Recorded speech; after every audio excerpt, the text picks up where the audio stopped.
Good afternoon. Thanks for joining us. We begin today in Waterloo, where a home has been reduced to ashes after a fire this morning.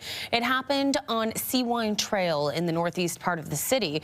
No one was hurt, but the damage is extensive. With more on this, Jeff, you spoke with neighbors who live next door. They actually told you they were scared their own home might have gone up in flames. Well, Leanna, when you see the video of this fire, it really is amazing that no other homes were significantly damaged, and very fortunate that no one was home at the time and no one was injured.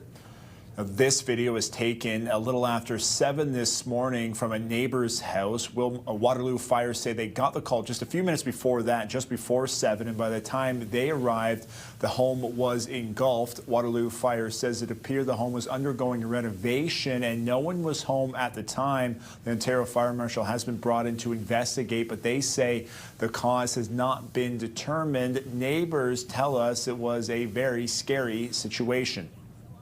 100%, I thought my house was going. Like, the way the flames were so huge, like they were up right to the roof, okay? And like the whole side of the house was aflame. And thank God for our Waterloo Fire team, because they saved my house, right? Because I thought we were going to blow.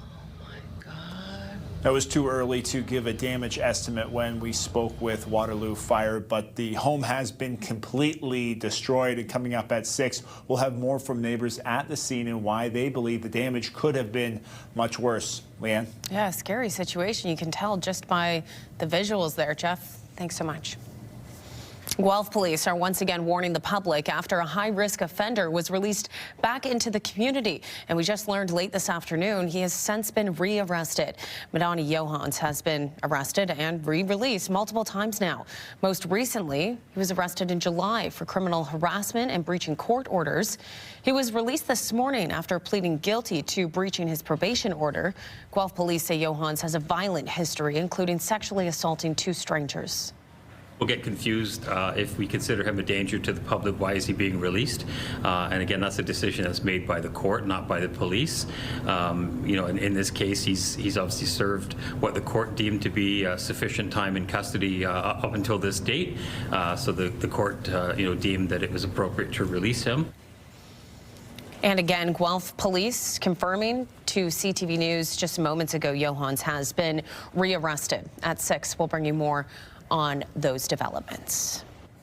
Okay, we'll turn to our first check on the forecast. Certainly nice to see all that sunshine out there today and for most of the weekend as well. It makes all the difference at this time of year as we are into the winter months. And of course, we are saying goodbye to January. We are now into the month of February. Currently in Waterloo region and many surrounding communities, calm conditions, as you can see. Again, just a little bit of cloud cover, but plenty of sunshine to start off the week. We're currently sitting at -6, very light winds out of the south-southwest, upwards of about 15 kilometers an hour right now. And we are feeling a little bit cooler when you do factor in that wind chill. Yes, it is still playing a factor, feeling closer to the minus double digits, minus teens for some in the southwest. All right, we'll take a look outside from North Waterloo. And the sunshine seems to have gone away. We're looking at a little bit more cloud cover in Waterloo region this hour as we get into the 5 o'clock hour. All right, we are going to take a break. We'll tell you what you need to know before we do. You can watch the Super Bowl in style at the Pub on Kings VIP experience. The tickets include an all-you-can-eat buffet, reserved seating, exclusive access to giveaways, and much more. It's happening Sunday, of course, from 3 to 11. You can buy tickets online ahead of time. Download the CTV News app and stay on top of local stories as they unfold. We go to a dramatic scene unfolding. Customize your feed and watch live wherever you are. ctvkitchener.ca, your home for news. The Super Bowl 60 kicks off Sunday, so leading up to the big game, we'll be doing some different Super Bowl and football-related segments this week on CTV News at 5. From food to learning the sport and events happening locally, we will have you covered. So first, Ashley got in the game learning the fundamentals of football with the Wilfrid Laurier Golden Hawks. Take a look.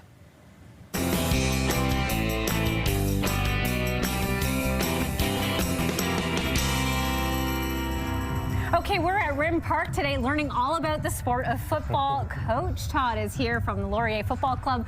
Thank you so much for having us here today. Thank you for coming. We're excited. Okay, first of all, let's talk about football. What is this game? What's the objective? How do you play? Yeah, a lot of people think they hear football. It's obviously not the sport where you're kicking around a football and playing soccer. The objective obviously is to gain as many yards as you can and get that football in the end zone. And so every time you do, you get 7. If you can't, you get a chance to kick and maybe get 3.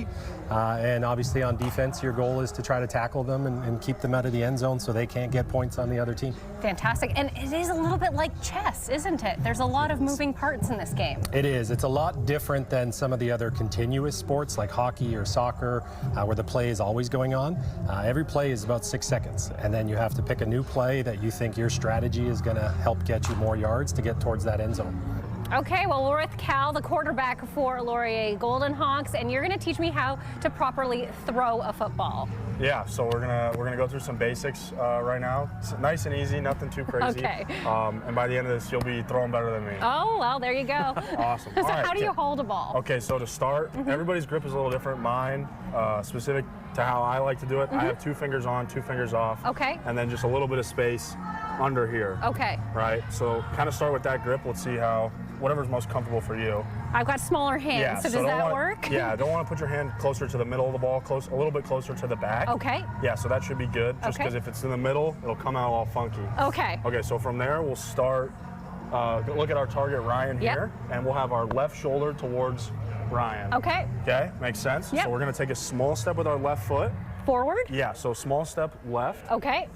And then at the same time, the ball will come up. Yes. So it'll be kind of like, when you see that Dak Prescott video like this? Yes. Yeah, so you'll be here, and then just follow through and finish. Gotcha. So let's give it a shot. All right. Oh, a little low. A little low. Okay, so try to shorten that step up a little bit. Okay. When the step's longer, it's just going to cause you to throw the ball into the ground. Okay. So here, I should have been a little more specific. That's Let's start shoulder width apart. Shoulder width apart. Yep, perfect. And then just a small step, and just make sure you're looking at Ryan. Small step looking at Ryan. Look at that. That was There we better. go. That was a lot better. There we That's go. awesome. Now we're with Ryan, who's a receiver on the Golden Hawks, and you're going to show me the proper way to catch a football, which obviously is so important in the heat of the game. What's the first thing we should do? So we'll just go through kind of the first essential thing. You want to stare at the ball the entire time. Like even once you've caught the ball, until you've secured the catch, you want to keep your eyes on the ball. Okay. So first, like basically if the ball would be above like your sternum, you try to make like this triangle, like diamond shape almost. Okay. And how he was talking about spiraling the ball, you want that spiral to go right in the middle of that. Okay. Kind of like a bullseye. Okay. And then that's how you'd catch it above your sternum. And if it was anywhere below your sternum, you kind of want to connect your pinkies and you still kind of make that triangle diamond shape with your whole hands there. Okay. Okay. Okay. And then once you've secured it, because obviously in the game you're running and your objective is to get to the end zone, do you want to then pop it to your body? Yeah, you go finger pointer over the tip of the ball, and then high and tight across the chest, and then when you're like going through traffic, you go claw over. Perfect, yeah. That's good stuff right there. Okay, Ryan, so what's this next drill we're going to try? Right here, we're just going to do a simple little weave drill. Okay. And then you're going to explode after, and it's just a practice going from kind of running a route, transitioning into catching the ball after. Okay, and Coach is going to push us through. Yep. Ready when you are, Coach.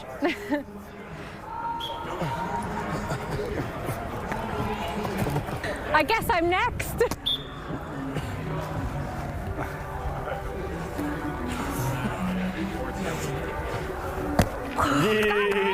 Yes. All right, Coach, that was so much fun. Thank you so much for having us here today. Where can people find out a little bit more about Laurier's football program and how to view your games when they come up? Yeah, obviously we love getting support from the community, so laurierathletics.com is probably the best place to start. You can find us on all of our socials as well. Our season runs in the fall, and so we open up with Labor Day weekend is always a big weekend where games start, and we run right through until the end of November if we have a great season. There you go. another great getting in the game segment. So impressed with Ashley. She did such a great job at trying out football. Okay, a quick break from us, but first we'll tell you what you need to know. You can end the week with a laugh at the Rusty Nail Comedy Show in downtown Kitchener. It's happening Friday at TWH Social on King Street. Chris Locke is headlining this week. The show starts at 8 p.m. Stay with us. When you see it happen, send it to CTV News. Text 10400. From your screen to ours. Text 10400.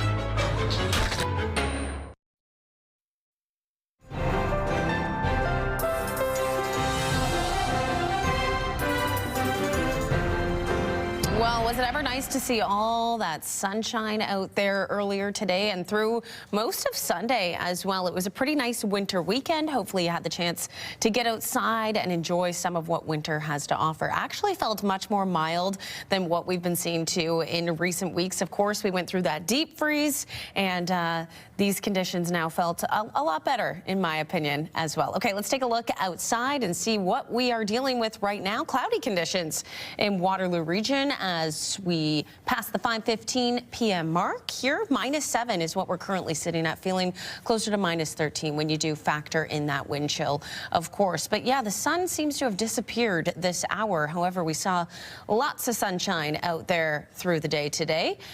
We will take a look at our futurecast and see what is going to come as we make our way into the evening. We are expecting to see some flurry conditions move in, a little bit of lake effect snow as well off the north shores of Lake Huron.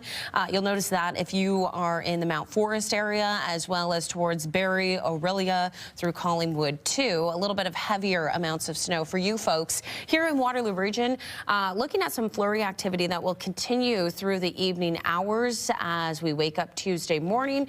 It won't be anything too impactful. Localized amounts looking at 1 to 3 centimeters in total over the next, let's say, 24 hours or so. And then things clear out by the time we get to Wednesday.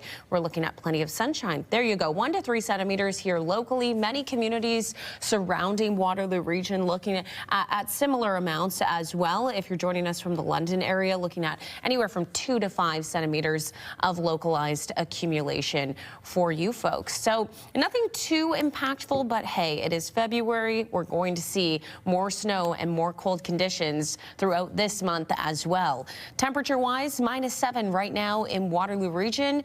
It is -5 through the GTA, -6 in Barrie, -8 in Mount Forest, and -5 in the Windsor area tonight. It's feeling cooler when we do factor in that wind chill. It is still playing a factor, even though we're seeing quite moderate wind speeds this hour. It's feeling closer to -14 here locally in KW, -12 in the Sarnia area. It's feeling like -11 in Windsor. So many communities feeling into those minus double digits this hour with that wind chill. Overnight, temperatures will continue to fall off ever so slightly. We're looking at an overnight low of -11. It'll feel closer to -16 at the peak. Again, that flurry activity expected to begin in the next couple of hours or so. Tomorrow, temperatures reaching -8, the forecast daytime high. The flurry activity should persist through the morning and mid-morning hours. However, as mentioned, things will taper off as we get into Tuesday afternoon and totally clear out by the time we get to the middle of the week. Daytime high -6. You saw we just reached it in the beginning of the hour here when we opened our show. So a little bit cooler than what's seasonal for this time of year, usually sitting around -4. The low -22. That came around 8 o'clock this morning. So it was quite chilly if you were up and at it by 8 o'clock today. Okay, so let's talk about the rest of the week. -8 will be the forecast high on Wednesday with plenty of sunshine. Overnight low of -15. And by the time we get to Thursday, cloudy conditions move in and we end off the week with some possible snowfall by the time we get to Friday. Okay, today also is February 2nd, known as Groundhog Day. And as they do every year, crowds gathered in the town of Wyerton this morning to see if Wyerton Willie would predict 6 more weeks of winter or an early spring. Let's take a look. It's an early spring.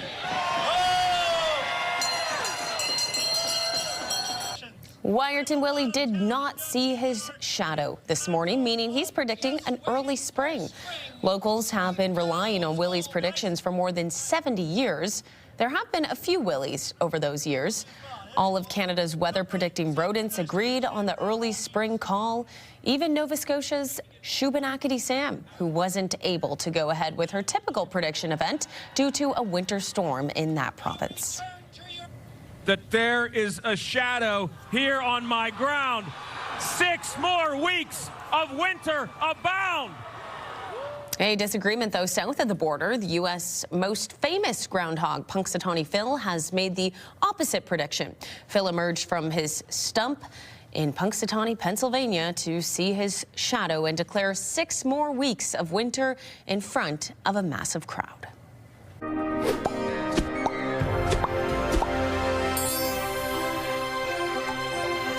Here's what's trending today. Music's biggest night was held in Los Angeles last evening with the 68th annual Grammy Awards. As CTV's Andrea Case tells us, while the focus was on artists and awards, there was also plenty of attention on events happening right across the U.S.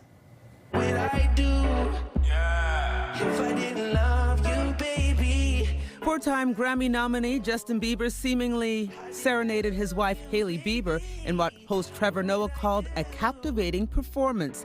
This was Noah's 6th and final turn as host. I believe in term limits. Yeah, I wanted to set an example for anyone who might be watching the show. You know, just leave when your time is up.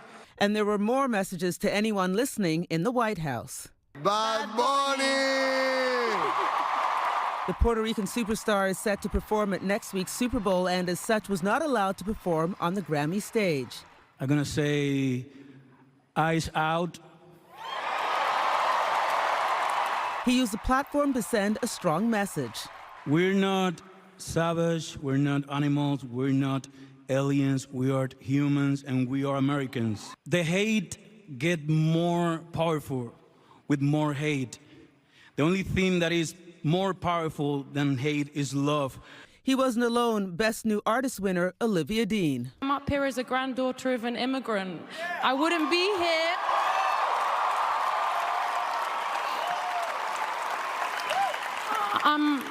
I'm a product of bravery, and I think those people deserve to be celebrated. So yeah, we're nothing without each other. Thank you so much. I love you. Thank you so much. Bye. A number of those in attendance wore Ice Out pins, including Song of the Year winners Phineas and Billie Eilish. No one is illegal on stolen land. I feel like we just need to keep fighting and speaking up and protesting, and our voices really do matter and the people matter. Andrea Case, CTV News, Toronto. Okay, stay with us. We have more news coming up after the break, but before you go, we will tell you what you need to know. If you loved Heated Rivalry, you can re-watch it this Friday at Whoopsie Daisy in downtown Kitchener. The watch party is kicking off at 6 p.m. They will have all the episodes playing all night long with games mixed in to keep the energy moving along. Seating is first come, first served, and there will be standing room for the overflow. Okay, stay with us. GO Transit has been significantly impacted on multiple rail lines after a train derailed as it left Union Station in Toronto this morning. Metrolinx said this afternoon there are delays, modifications, and cancellations on multiple lines, including the Kitchener line. For an up-to-date timeline of what the schedule looks like and for more information on what's happening, you can go to our website, scan the QR code, download the CTV News app, or go to ctvnewskitchener.ca.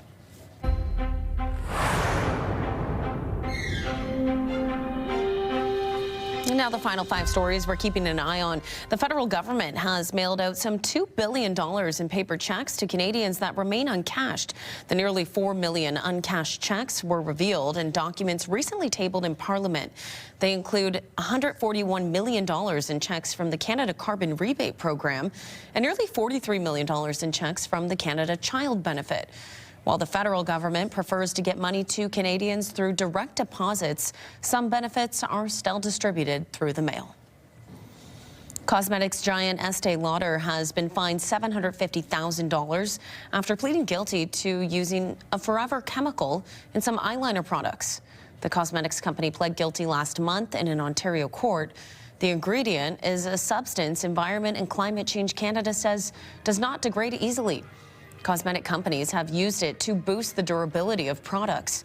Following the recent conviction, Estee Lauder's name will be added to Canada's Environmental Offenders Registry, a list detailing corporations' offences committed under certain environmental laws. Cyclists in the city of Toronto are voicing concerns about bike lanes still being blocked by snow 1 week after the city was hit by that record-breaking snowstorm. Many say they've been forced to cycle on the street alongside cars because most bike lanes in the city are unrideable. Biking advocates say the majority of the main bike lanes along Bloor University and College are still covered with snow, and many people rely on them for work and to safely get around. And it's not only humans stunned by the cold temperatures this winter. Take a look at this. Iguanas, looking frozen, fell from trees in what's usually balmy Florida on Sunday as icy conditions blasted the southern U.S. states. Iguanas are cold-blooded reptiles that are adapted to tropical climates, which, of course, South Florida usually provides. Safe to say they aren't too happy about this winter weather. Okay, finally for us, Kitchener's Jamal Murray was named to his first career NBA All-Star team yesterday. It comes during his 9th season, and he'll be joining his NBA All-Star starter teammate, Nikola Jokic. The two won an NBA championship together for the Denver Nuggets in 2023. Murray is averaging career highs in points, shooting percentage, three-point percentage, rebounds, and assists. And he won't be letting up any of that intensity during All-Star weekend. I'm down to play one-on-one. I don't care. I'm just a competitor, right? So I would like to play. I know Wembanyama will play. I know Giannis will play if he were to. So I want to be one of those guys that's known as somebody who's going to play hard every time he steps on the court and not just half-ass it. This will also be the first time two Canadian players will play in the same NBA All-Star game. Murray will be joining fellow Canadian Shai Gilgeous-Alexander. All right, good luck to him then. Okay, we will leave it there. We're back at the top of the hour with your next local news. Have a great night. Thanks for joining us on this Monday afternoon. Take care.